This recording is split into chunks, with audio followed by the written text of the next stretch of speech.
இந்த விருதினை மாமனிதர் விருது இப்போ விஜய் கட்சி ஆரம்பிச்சிருக்காரு. விஜய் உங்களுக்கு அழைப்பு கொடுத்து போட்டியிட சொன்னா நீங்க போட்டிடுவீங்களா? அண்ணா அரசியல் பத்தி எனக்கு தெரியாது. மாநாடுல நீங்க கலந்துக்க வாய்ப்பு இருக்கா? அண்ணா அரசியல் பத்தி எனக்கு தெரியாது. அந்த அளவுக்கு எனக்கு தகுதி இல்லை. சாரி.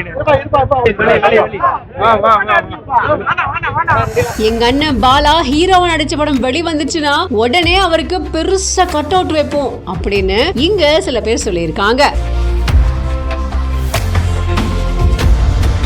தாம்பரத்தில் நடந்த விநாயகர் சதுர்த்தி விழாவில் சின்னத்திரை நடிகரான பாலா அவர்கள் கலந்துகிட்டு இருந்திருக்காரு. அப்போ அவருக்கு தடபுடலான வரவேற்பும் கொடுத்திருக்காங்க. சென்னை தாம்பரம் சண்முக சாலையில இந்து புரட்சி முன்னணி தமிழ்நாடு சார்பா மாநில தலைவர் சந்திரகுமார் அவர்களோட தலைமையில 25ஆம் ஆண்டு விநாயகர் சதுர்த்தி விழா நடத்தப்பட்டிருக்கு. இதுல ஏராளமான பக்தர்கள் கலந்துகிட்டு இருந்திருக்காங்க. விநாயகரை வழிபாடும் செஞ்சிருக்காங்க. இப்படி இருக்க இந்த நிகழ்ச்சியில சிறப்பு அழைப்பாளரா சின்னத்திரை நடிகரான பாலா கலந்துகிட்டு இருந்திருக்காரு. பொதுமக்கள் கிட்ட உரையாடி இருக்காரு. அதை தொடர்ந்து நடிகர் பாலா அவர்களுக்கு இந்து புரட்சி முன்னணி தமிழ்நாடு சார்பா மாமனிதர் அப்படிங்கிற பட்டம் வழங்கி அவரை கௌரவப்படுத்தியிருக்காங்க. இந்த நிகழ்ச்சியோட சேர்த்து கல்வி உதவித்தொகை வழங்கும் நிகழ்ச்சியும் நடந்திருக்கு. இதை தொடர்ந்து செய்தியாளர்களை சந்திச்சு நிறைய விஷயங்களை பாலா அவர்கள் பேசியிருக்காங்க.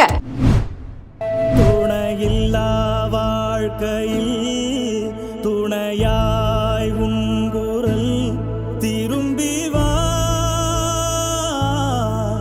நிலையில்லா கூட்டத்தில் நிலைக்கும் உன் பெயர் எழுந்து வா, எழுந்து வா. சுப்புலட்சுமி தாய் அன்புடன் பக்தர்களை அரவணைக்கும் காட்சி.